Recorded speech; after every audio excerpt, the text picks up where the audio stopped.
గోదావరి జిల్లాలండి, కోడిపందేలండి, జోదాలండి. సంక్రాంతి తాలూకు అంటే సంక్రాంతి అంటే కోడిపందాలు, జూదాలు, పేకాట. ఓకే, నేను సరదా, నేను అదేం కాదంటలేదు, చేసేవాళ్ళని చేసుకోమని చెప్పి నాకు ఇబ్బంది లేదు. కానీ అనే నేను తెలంగాణ స్నేహితులు కూడా చెప్తా ఉంటాను. హైదరాబాద్ నేనే ఇంట్లో ఉంటే, నేను హైదరాబాద్లో ఉంటే ఇప్పుడు 10 years బ్యాక్ మేము ఎక్కడికి వెళ్తా అంటే మేము భీమవరం వెళ్ళిపోతా ఉండే, లేదంటే మేము తూర్పుగోదావరి వెళ్ళిపోతాం. దేనికి అంటే మేము అక్కడ ఈ కోడి పందాలకి ఎంత డబ్బులు వేస్తారని నాకు తెలియదు కూడా తెలియదు. నాకు అప్పుడు అర్థమైంది. అంటే నేను అనేది సంక్రాంతి అంటే కేవలం కోడి పందాలు, పేకాట, జూదం దగ్గరికి పరిమితం అయిపోతే రాంగ్ ఇండికేషన్ వెళ్తుంది సొసైటీకి.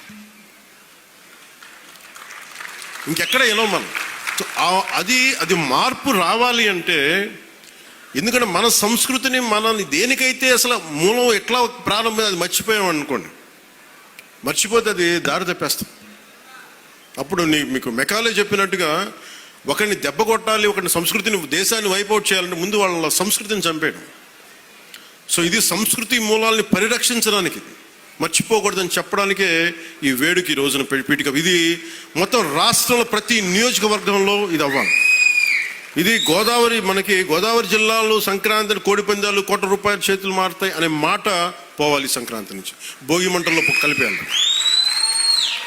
సరదాగా చేసుకుంటారో ఏం చేసుకుంటారో వేరే, కానీ అది మట్టుకు ప్రత్యేకంగా కనిపించకూడదు. ఇది ఆప్యాయతానురాగాల గురించి, పంచే మనస్తత్వం గురించి చెప్పుకోవాలి. ఇందాక మనం చూసిన హరిదాసు కీర్తనల గురించి చెప్పుకోవాలి. గరగ నృత్యాలు, గంగిరెద్దులాటలు, కోలాటలు, భజనల గురించి చెప్పుకోవాలి. అలాగే నవతరానికి మన సాంప్రదాయాల విలువల గురించి, కళారూపాలు, సృజనాత్మక ప్రక్రియల గురించి తెలియాలి.